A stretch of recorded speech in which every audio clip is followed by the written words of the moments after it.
Mangalayatan university का अपना radio station radio Narad 90.4 FM, जन जन की मंगलवाणी।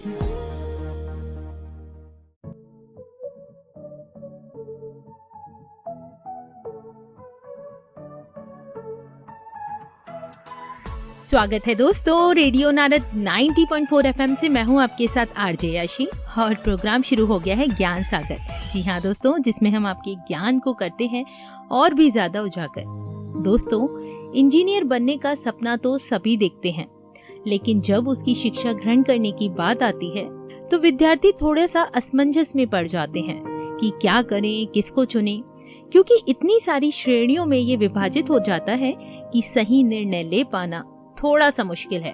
तो वहीं हम आपके समक्ष एक एक करके उस विभाग के एक्सपर्ट्स के साथ सभी श्रेणियों को समझने का प्रयास करते हैं, जिसमें आज हम बात करेंगे इलेक्ट्रिकल एंड इलेक्ट्रॉनिक्स इंजीनियरिंग के उपयोग और लाभ के बारे में, जिसकी विस्तार से जानकारी देने के लिए आज हमारे साथ मौजूद हैं एक ऐसी शख्सियत जिनको इस विभाग से जुड़े लगभग 5 साल का अनुभव है। अपनी शिक्षा में उन्होंने मास्टर्स किया हुआ है, 2 रिसर्च पेपर पब्लिश्ड हो चुके हैं, कई सेमिनार्स भी अटेंड की हुई हैं, CTET, UPTET गेट क्वालिफाइड हैं और जिनका स्पेशलाइजेशन पावर सिस्टम में है। दरअसल दोस्तों, मैं बात कर रही हूँ राया निवासी और मंगलायतन विश्वविद्यालय के IET के इलेक्ट्रिकल एंड इलेक्ट्रॉनिक्स इंजीनियरिंग की असिस्टेंट प्रोफेसर मिसेस वंदना कुशवाहा जी की, जो कि इस वक्त हमारे साथ स्टूडियो में मौजूद हैं। मिसेस वंदना जी, आपका बहुत बहुत स्वागत है रेडियो नारद 90.4 FM में। Thank you so much ma'am. Radio Narad 90.4 FM में मैं भी आकर बहुत खुश हूँ यहाँ पे। डेफिनेटली वंदना जी, और जैसा कि हम सभी जानते हैं, बिजली से चलने वाले यंत्र ज्यादातर इलेक्ट्रिकल एंड इलेक्ट्रॉनिक्स की श्रेणी में आते हैं। कुछ यंत्रों के नाम जो बिजली से चलते हैं, आप हमारे श्रोताओं को बता सकते हैं जिससे वो जल्द से जल्द कनेक्ट कर पाएं? हाँ जी मैम, बिल्कुल। इलेक्ट्रिकल एंड इलेक्ट्रॉनिक्स इक्विपमेंट्स के बारे में तो डायरेक्टली या इनडायरेक्टली मैम हम सारे इलेक्ट्रिकल एंड इलेक्ट्रॉनिक्स इक्विपमेंट्स से ही जुड़े हुए हैं। जैसे देखते हैं अपने घर के आसपास की चीजें देखें तो सबसे पहले अगर हम फैन ऑन कर रहे हैं भाई, वो भी इलेक्ट्रिकल बेस्ड है। LED है। घर में स्विच ऑन करते हैं, स्विच भी ऑलरेडी इलेक्ट्रिकल बेस्ड है एंड इलेक्ट्रॉनिक बेस्ड है डिवाइसेस। आजकल जितनी जरूरत पड़ रही है मैम, हर चीज electrical based and electronic based है। अब रेफ्रिजरेटर है, वॉशिंग मशीन है, AC है, TV है, मिक्सर है, ग्राइंडर, कूलर, हीटर है। अब गीजर की बात कर लो, माइक्रोवेव हो गया, वाटर पंप हो गया, एक्सेट्रा। ये सारी डिवाइसेस हमारी इलेक्ट्रिकल एंड इलेक्ट्रॉनिक्स के अंतर्गत ही आते हैं मैम। अब इवन हम अपनी माइक जो यूज कर रहे हैं, आप अपना रेडियो का जितनी आप इक्विपमेंट्स यूज कर रही हैं, सब इसी बेस्ड है। जी बिल्कुल वंदना जी, और इनमें से इलेक्ट्रिकल यंत्र कौन कौन से हैं और उनका इस्तेमाल कहाँ कहाँ किया जाता है? इलेक्ट्रिकल इक्विपमेंट्स की जब हम बात करते हैं मैम, तो हमें दिमाग में तुरंत आ जाता है कि सप्लाई की बात हो रही है, जिसपे वोल्टेज हाई लेवल पे वर्क कर रहा होगा। जैसे पोल है, सब बड़े बड़े सब स्टेशंस देख रहे हैं। अब देखते हैं कि वायर, ट्रांसमिशन लाइन से वायर आ रहा है, तो इसका मतलब हमारे दिमाग में ये बात आ जाती है कि भाई सप्लाई ही ट्रांसमिट हो रही है। ट्रांसफार्मर है, जो कि ये भी आपका एक इलेक्ट्रिकल इक्विपमेंट्स है और ये भी क्या करता है, सप्लाई को ट्रांसमिट करता है। घरों में जब हमारे सप्लाई आती है, जितने हैवी वोल्टेज पे वर्क कर रहे हैं ये सारी चीजें, जैसे आपका समरसेबल ऑन कर रहे हैं, उसमें जो मोटर लगी है वो इलेक्ट्रिकल बेस्ड है। गाँव में लोग अपने चारा मशीन काटने के लिए जो इस्तेमाल करते हैं, हाँ मशीन, वो भी इलेक्ट्रिकल बेस्ड है। शहरों में बात करें तो AC हम यूज कर रहे हैं, ये भी आपकी इलेक्ट्रिकल बेस्ड डिवाइस है। कूलर है और माइक्रोवेव है, इलेक्ट्रिक बल्ब है। ये सारी चीजें जो हैं डेली यूज में भी हम यूज कर रहे हैं और देख भी रहे हैं आए दिन ये चीजें कि ये सारी डिवाइसेस हमारी किस पे हैं, इलेक्ट्रिकल बेस्ड डिवाइस हैं। जैसे बड़े बड़े आपने पावर प्लांट का नाम सुना होगा, थर्मल पावर प्लांट है, वो इलेक्ट्रिकल बेस्ड है। जैसे जहाँ से अब कोयला आ रहा है, इलेक्ट्रिसिटी हम जनरेट कर रहे हैं, वो भी आपकी इलेक्ट्रिसिटी जनरेट हो रही है। जितने उसमें इक्विपमेंट्स लगे हैं, टरबाइन हो गया, आपका जनरेटर हो गया, डैम्स हो गए, ये सब आपके इलेक्ट्रिकल बेस्ड है। अगर हाइड्रो पावर प्लांट की अगर हम बात करते हैं, तो हाइड्रो पावर प्लांट का मतलब ये होता है कि हम जल के द्वारा इलेक्ट्रिकल एनर्जी जनरेट कर रहे हैं। अब उसमें हम जितने सारे डैम है, ये बड़े बड़े डैम का यूज करके तब हम इलेक्ट्रिकल एनर्जी जनरेट करते हैं।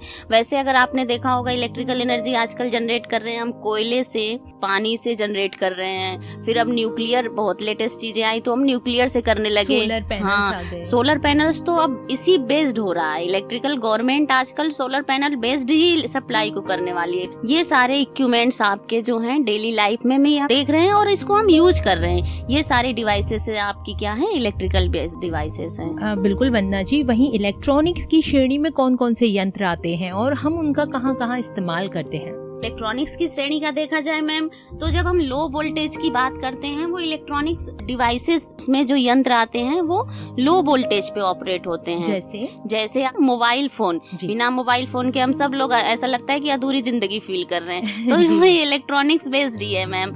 एयर लीड आजकल हम बहुत यूज कर रहे हैं, वो भी आपकी क्या है, इलेक्ट्रॉनिक्स। ईयर बैंड, हाँ, ईयर बैंड हो गया, ईयर लीड हो गया, आप डिफरेंट टाइप के आ रहे हैं, वो सब आपके क्या है, इलेक्ट्रॉनिक बेस्ड है। कंप्यूटर है, लैपटॉप है, ये सारी हमारी क्या है, इलेक्ट्रॉनिक बेस्ड डिवाइसेस हैं और इसको हम खूब अपनी डेली लाइफ में यूज कर रहे हैं। इसके बाद टीवी है, आपकी लाउड स्पीकर है, स्पीकर है, ये सारी चीजें हमारी क्या है, इलेक्ट्रॉनिक बेस्ड डिवाइसेस हैं। ओके, वहीं वंदना जी, आपने कई बड़े बड़े नाम बताए इलेक्ट्रिकल अप्लायंसेस के। क्या इनमें से कुछ ऐसी भी चीजें हैं जिनका इस्तेमाल हम दैनिक उपयोग में करते हैं? हाँ जी, जैसे आप एक्टिवा ले लो, एक्टिवा में जो सप्लाई हम लगा रहे हैं, बैटरी लगा रहे हैं, वो आपकी क्या है, हाईवी वोल्टेज की बैटरी लगा रहे हैं, उसको हम यूज कर रहे हैं। यहाँ से आने जाने में एक्टिवा है आपका, सबसे ज्यादा यूज कर रहे हैं उस चीज को।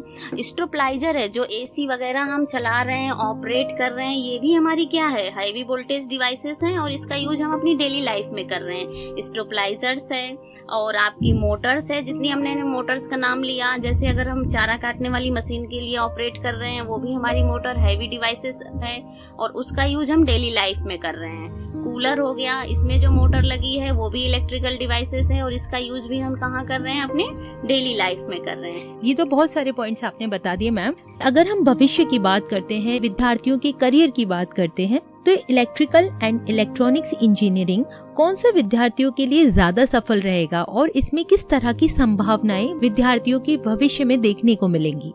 अगर इलेक्ट्रिकल एंड इलेक्ट्रॉनिक्स दोनों की बात करें कि किसमें फ्यूचर्स अच्छा है, तो अपनी अपनी जगह दोनों ही सिक्योर हैं, दोनों में ही ब्राइट फ्यूचर है। लेकिन अगर सफलता और रोजगार की पॉसिबिलिटी और तेजी से बढ़ते हुए सेक्टर की बात करें, तो इलेक्ट्रॉनिक्स एंड कम्युनिकेशन है मैम, जिसमें आप देख रही हैं कम्युनिकेशन स्किल है, आपका एम्बेडेड सिस्टम है, AI जिसे आर्टिफिशियल इंटेलिजेंस बोलते हैं हम, IoT सेक्टर है, जिसमें आजकल स्टूडेंट के लिए बहुत अधिक अवसर है जी।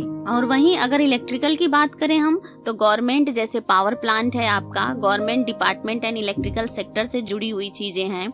अभी सोलर पे गवर्नमेंट का पूरा फोकस है, इसमें आप EVS रोबोटिक्स पे भी काम कर सकते हैं। इसके अलावा चाहे वो अपने घर का रोजगार स्टार्ट कर ले, चाहे प्राइवेट में काम कर ले या गवर्नमेंट में कर ले। अब जैसे अगर मैं बात करती हूँ गवर्नमेंट सेक्टर्स की, तो आपके पावर प्लांट्स हैं, जिसमें आपने सुना होगा न्यूक्लियर या atomic power plant, thermal power plant जो कि कोल से एनर्जी जनरेट होती है, और हाइड्रो पावर प्लांट मैम जैसे आपका है कि जल जीवन कहते हैं, तो जल से हमारी इलेक्ट्रिसिटी जनरेट हो रही है। अब मैम आपको भी पता है कि इंडिया में हर जगह डैम है और डैम का यूज करके उनसे इलेक्ट्रिसिटी जनरेट करते हैं।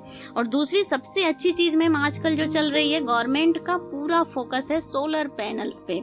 आज लोग घरों में इवन छोटी सी दुकान कर रहे हैं, वहाँ इलेक्ट्रिसिटी चाहिए तो अपने छत पे क्या कर रहे हैं, सोलर पैनल लगा रहे हैं। सोलर पैनल का मतलब जो हमारा नॉन कन्वेंशनल सोर्स है सन, अब उससे हम इलेक्ट्रिसिटी जनरेट कर रहे हैं। रोबोटिक्स है, इलेक्ट्रिकल व्हीकल्स आजकल खूब चल रहे हैं। दूसरी चीज अगर हम बात करें, अगर इलेक्ट्रॉनिक्स से बच्चा है और वो अपना करियर बनाना चाहता है, तो एम्बेडेड सिस्टम है जो कि आपकी प्रोग्रामिंग बेस्ड होती है और आजकल CS और EC दोनों में बहुत जोरों शोर से चल रही है। आर्टिफिशियल इंटेलिजेंस भी चल रहा है आजकल।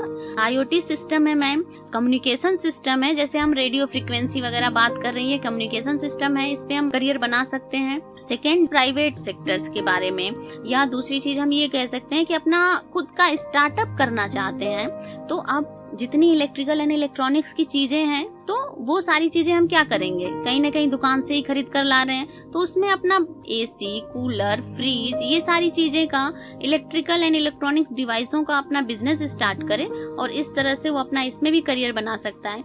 अब अगर इन चीजों को हम खरीद कर ला रहे हैं तो भाई अगर चीजें इलेक्ट्रिकल है, इलेक्ट्रॉनिक्स हैं, तो कुछ टाइम बाद ये खराब भी होंगी, तो इनकी मेंटेनेंस एंड रिपेयरिंग की भी जरूरत पड़ेगी, तो मेंटेनेंस के लिए भी अपना एक स्टार्टअप कर सकता है। तो ये सारी छोटी मोटी शॉप करके भी अपना एक अच्छा स्टार्टअप बना सकते हैं। एंटरप्रेनर की बात करें, कोई बहुत अच्छा स्टूडेंट होता है वो आइडियाज अपना गवर्नमेंट्स के साथ भी शेयर कर सकता है।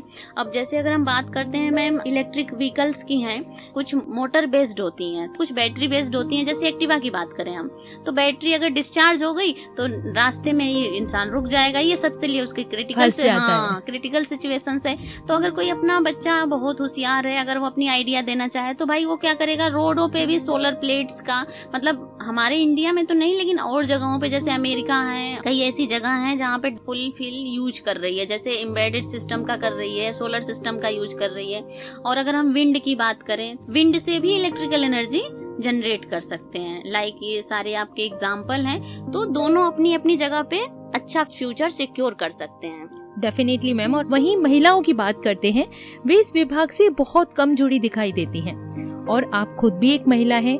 इस बात पे क्या कहना चाहेंगी कि क्यों अभी तक नहीं कनेक्टेड हो पाई, और आगे क्या भविष्य है महिलाओं का ऐसे क्षेत्र में? जैसे इलेक्ट्रिकल का नाम सुनते ही लड़कियों के दिमाग में थोड़ा सा डर आ जाता है कि अरे सप्लाई है, वोल्टेज है, कहीं मुझे झटका ना लग जाए, वो डर जाती हैं इस चीज को सुन के। लेकिन आजकल तो बहुत ही अपग्रेड हो गई हैं इस चीजों से, आजकल इस फील्ड में आने लगी हैं। लेकिन पहले और भी हमारे टाइम पे, जिस टाइम मैंने बीटेक किया था उस टाइम पे और भी लड़कियां इस चीज से डरती थी कि जैसे अगर ट्रांसफार्मर है खराब हो गया तो पोल पे चढ़ना है, उनको ये लगता है कि अरे ये फील्ड वर्क है। अब घर वाले सोचते हैं कि इनको कैसे फील्ड में भेजेंगे, सब स्टेशन है, पावर प्लांट है, वहाँ बड़ी बड़ी टरबाइनें लगी होती है। इवन मैं भी जब मैंने इंटर्नशिप किया था तो कोटा में मैं एक पावर प्लांट में, वहाँ पे मैंने सारी चीजें देखा था इंटर्नशिप के टाइम पे, कि टरबाइन किस तरह से होती है, किस तरह से बिजली जनरेट की जाती है, ये सारी चीजें मेरी देखी हुई हैं। तो थोड़ा अंदर से डर तो आ जाता है, लेकिन अब मैम ऐसा नहीं है। मोस्टली महिला इस चीज के लिए अपग्रेड हो रही हैं कि भाई कि मुझे इस फील्ड में जाना चाहिए, इसमें इंटरेस्ट भी दिखा रही हैं। अब उनको ऐसा लग रहा है कि अरे ये सारी चीजें अब हम कर सकते हैं, पहले डर था लेकिन अब नहीं है, अब वो कॉन्फिडेंस आ रहा है कि अरे इस फील्ड में अब आगे सिस्टम बढ़ा। गवर्नमेंट इवन इतना सपोर्ट कर रही है, तो जितनी भी महिलाएं हैं वो खुद भी आने की कोशिश कर रही हैं। और मंगलायतन में तो और भी अच्छी फैकल्टी हैं, यहाँ पे सब लोग हैं, स्टाफ मेंबर सब इतने अच्छे हैं कि अगर यहाँ पे अगर आप एडमिशन ले रहे हैं तो सारा आपका सपोर्ट करेंगी। तो ऐसा नहीं है, अब ये चीजें पुरानी हो चुकी हैं और बहुत सारी चीजें नई सीखने को आ रही हैं, नई स्किल आ रही हैं इसमें, तो इसमें महिला इंटरेस्ट ले रही हैं। और मैम मैं एक बात लास्ट में ये कहना चाहूंगी आपसे कि अगर आपको लगता है कि फील्ड वर्क में थोड़ा सा डर रहे हो आप, तो टीचिंग इज सिक्योर लाइफ। मैं भी ऑलरेडी यहाँ पे एक टीचर हूँ और आप टीचिंग भी कर सकते हैं। इसमें ग्रेजुएट होइए, पोस्ट ग्रेजुएट करिए, मास्टर डिग्री लीजिए, PhD करिए और फिर आप एक टीचर पे अप्लाई करिए। एक सिक्योर लाइफ है ये आपके लिए। Definitely ma'am. और बहुत सी श्रोतागण इस समय आपको सुन रहे हैं, आप उनके भविष्य के लिए या इस फील्ड से जुड़ने के लिए आप उनको क्या संदेश देना चाहेंगी? अगर आप मेहनती हैं, नए स्किल सीखने के लिए तैयार हैं और कोर या टेक्निकल फील्ड में करियर बनाना चाहते हैं, तो आपके लिए ये फील्ड सबसे अच्छा और इम्पोर्टेंट है। जैसे इलेक्ट्रिकल एंड इंजीनियरिंग ब्रांच बहुत अच्छी ब्रांच है, और अगर आप हमारे मंगलायतन विश्वविद्यालय में आकर एडमिशन ले रहे हैं तो यहाँ के faculty member and staff member बहुत ही सपोर्टिव एंड कोऑपरेटिव नेचर्स का है, आपको पूरा सपोर्ट देगा यहाँ पे। और नई नई टेक्निक्स, एम्बेडेड सिस्टम है, IoT बेस्ड है, आर्टिफिशियल इंटेलिजेंस है, इन पे सारा आपको हर एक तरह की लैब कराई जाती है, आपको प्रैक्टिकली चीजें बताई जाती है, जिससे आप उस चीज को अच्छे से समझ सकते हैं और उसमें आप अपना इंटरेस्ट दिखा सकते हैं। कहीं ना कहीं स्किल्स इम्प्रूव की जाएंगी। इनकी स्किल्स ऑटोमेटिक इम्प्रूव होगी और उनका फ्यूचर ब्राइट होगा। इसमें आप अपना करियर जरूर बनाइए, इंटरेस्ट लाइए। बिल्कुल वंदना जी। दोस्तों, वैसे तो कोई भी विषय मुश्किल नहीं है, अगर आप उसे अच्छे से समझें और उस पर कड़ी मेहनत करें तो सफलता आपको जरूर मिलेगी। लेकिन बात जहां तक है इलेक्ट्रिकल एंड इलेक्ट्रॉनिक्स इंजीनियरिंग की, तो उसमें आपको बहुत सावधानी भी बरतनी होगी, क्योंकि जितना विषय ये आसान है उतना इसमें अलर्ट रहने की बहुत जरूरत है। बाकी एक बहुत ही अच्छा संदेश दिया मिसेस वंदना जी ने, लिए आपका बहुत बहुत धन्यवाद Mrs Vandana ji. Thank you so much ma'am. तो दोस्तों अभी मेरा वक्त हो गया है आप सभी से विदा लेने का। फिर लेकर आऊंगी आपके लिए एक नया खास विषय और जानेंगे उसके बारे में बहुत सी इंटरेस्टिंग बातें एक नए मेहमान के साथ। तब तक के लिए मुझे यानी आरजे याशी को दें इजाजत। रेडियो नारद 90.4 FM, जन जन की मंगलवाणी। Stay tuned.